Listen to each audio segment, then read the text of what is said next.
Hello guys, ఒక చక్కటి ప్రేమ కథలో ఒక భయంకరమైన నిజం దాగుంటే మీరు ఎలా ఫీల్ అవుతారు? దానికి సంబంధించిందే ఈ కథ. కథలోకి వెళ్ళే ముందు ఒక చిన్న ఇంట్రో ఇచ్చుకుంటా. Hello friends, welcome to my channel horrific thoughts.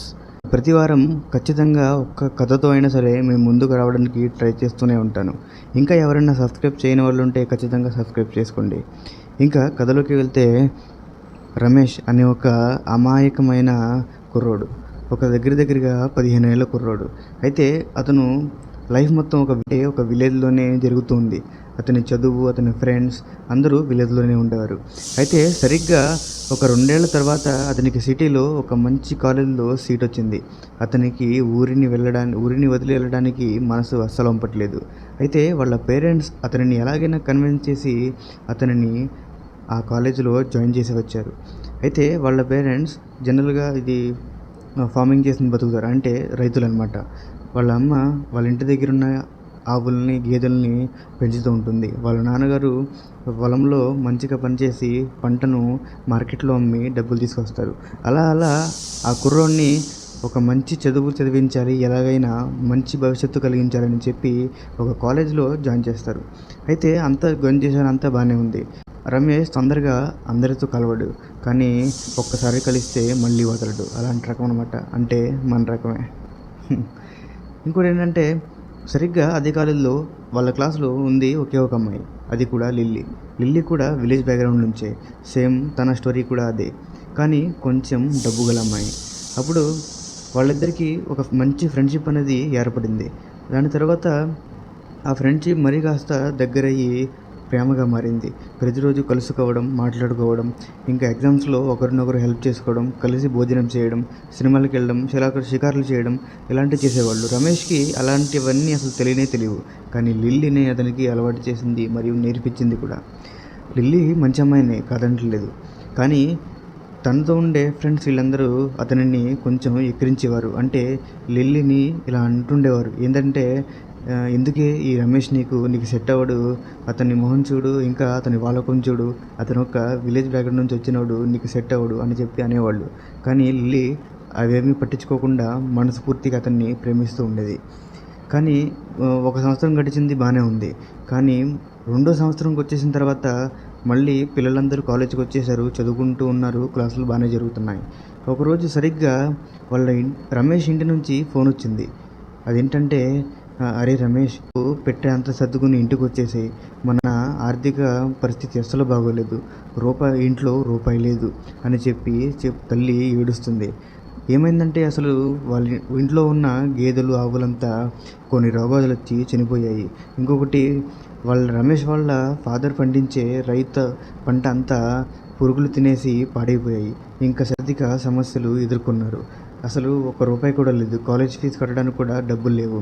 College నుంచి రోజు ఫోన్లు వెళ్తున్నాయి వాళ్ళకి, అంటే డబ్బులు కట్టమని, లేకపోతే పిల్లాడిని ఇంటికి పంపించేస్తామని.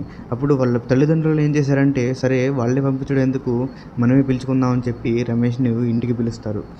అప్పుడు రమేష్ వెళ్ళే ముందు లిల్లీని కలిసి వెళ్తాడు. లిల్లీ, ఇప్పుడు నేను వెళ్ళిపోతున్నాను, మళ్ళీ ఎప్పుడు కలుస్తామో ఏమో అని చెప్పి బాధతో ఏడుస్తాడు. అప్పుడు లిల్లీ తనకు ఒక చిన్న ఫోన్ అనేది కొనిచ్చి తన చేతిలో పెడుతుంది.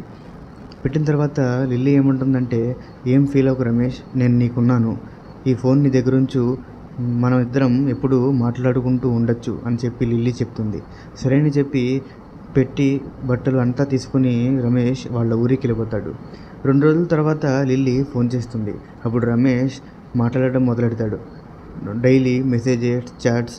తర్వాత లిల్లీ ఇంకా బాగా క్లోజ్ అయిపోతుంది రమేష్తో. అప్పుడు రమేష్ ఏమంటాడంటే, లిల్లీ, నిన్ను చూసి చాలా రోజులైంది, మా ఊరికి రావచ్చు కదా, మా ఊరు చూపిస్తాను, ఇంట్రడ్యూస్ చేస్తాను, ఇంకా ఊరి మొత్తం చూపిస్తాను అని అన్నాడు. అప్పుడు లిల్లీ కూడా, సరే నేను కూడా నిన్ను చూసి చాలా రోజులైంది కదా, ఇంకా మీ ఊరికి వస్తాను, మనిద్దరం కొంతసేపు కలిసి టైం స్పెండ్ చేద్దాం అని చెప్తుంది. అప్పుడు లిల్లీ వెంటనే బస్ ఎక్కి వాళ్ళ ఊరికి వస్తుంది. వచ్చిన తర్వాత ఊరు మొత్తం వెతుకుతుంది, రమేష్ ఇల్లు ఎక్కడుందో కనపడదు. సరిగ్గా మధ్యాహ్నం 1 గంట అవుతుంది. అప్పుడు వాళ్ళ ఇల్లు ఎక్కడుందో తెలుస్తుంది. ఇంటికి రాగానే వాళ్ళ అమ్మగారు బయట వాకిళ్ళు ఊడ్చుకుంటూ ఉంటారు. అప్పుడు సరిగ్గా లిల్లీ అక్కడికి వచ్చి, ఆంటీ, రమేష్ ఉన్నాడా అని అడుగుతుంది. అప్పుడు వెంటనే వాళ్ళ అమ్మగారు షాక్ అయ్యి, ఇంకెక్కడ రమేష్ అమ్మ, చనిపోయి దగ్గరగా నెల రోజు పైన అయింది కదా అని అంటుంది. అప్పుడు వెంటనే లిల్లీ షాక్. ఏం జరుగుతుంది ఇక్కడ? ఎన్ని రోజులు నాతో మాట్లాడింది ఎవరు? ఇంకా రమేష్ ఏమయ్యాడు, ఎలా చనిపోయాడు అని చెప్పి దిమ్మ తిరిగి మైండ్ బ్లాక్ అయిపోతుంది అంతే. అప్పుడు వెంటనే లిల్లీ ఆంటీతో ఇలా అంటుంది. అదేంటంటే నేను రోజు రమేష్తో మాట్లాడుతున్నాను కదా, ఫోన్ కూడా చేస్తున్నాను, నాకు ఫోన్ కూడా చూపిస్తుంది. అదేంటమ్మా పిచ్చితనంలా మాట్లాడుతున్నావు?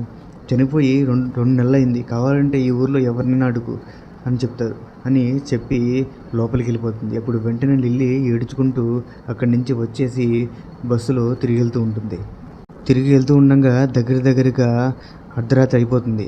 అప్పుడు ఇంకా ఆమె బస్సులోనే ఉంటుంది.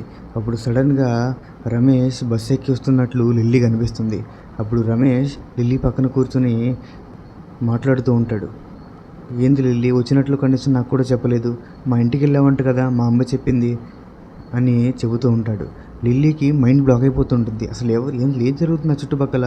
రమేష్ చనిపోయాడు అంటారు, కానీ రమేష్ నాతో మాట్లాడుతున్నారు అని చెప్పి. అప్పుడు వెంటనే లిల్లీ వాళ్ళ ఫ్రెండ్కి జరిగిందంతా చెప్తుంది. అప్పుడు లిల్లీకి తెలిసింది ఏంటంటే వాళ్ళు అతను చేస్తున్నాడు, ఆ మెసేజెస్ అన్నీ అతను ముందులోనే షెడ్యూల్ టైంలో పెట్టుకున్నాడని చెప్పి తెలుస్తుంది. రమేష్ చనిపోయినట్లు లిల్లీకి తెలియకూడదని చెప్పి అతను షెడ్యూల్డ్ మెసేజెస్ అని ఆప్షన్ని ఎంచుకుని మెసేజెస్ పంపుతూ ఉన్నాడు. అంటే షెడ్యూల్లో పెట్టేసి అతను చనిపోతున్నాడనే విషయం ముందే తెలిసి రమేష్ తనకు ఏవైతే మెసేజెస్ లిల్లీకి పంపుదాం అని అనుకున్నాడో అదే మెసేజెస్ అన్నీ షెడ్యూల్ సెండ్లో లిల్లీకి పంపించేవాడు. అప్పుడు లిల్లీ అది నిజంగా రమేష్ చేస్తున్నాడు అని అనుకునేది. ఈ విషయం లిల్లీకి తెలిసి బాగా బాధపడి వాళ్ళ ఇంటికి వెళ్ళిపోతుంది. అసలు రమేష్ చనిపోతున్నాడు అని చెప్పి రమేష్కి ఎలా తెలుస్తుందో మీకేమైనా తెలిస్తే కామెంట్లో చెప్పండి. మరి ఈ స్టోరీ నచ్చితే లైక్ చేయండి, షేర్ చేయండి. ఇలాంటి వీడియోస్ కోసం సబ్స్క్రైబ్ మీ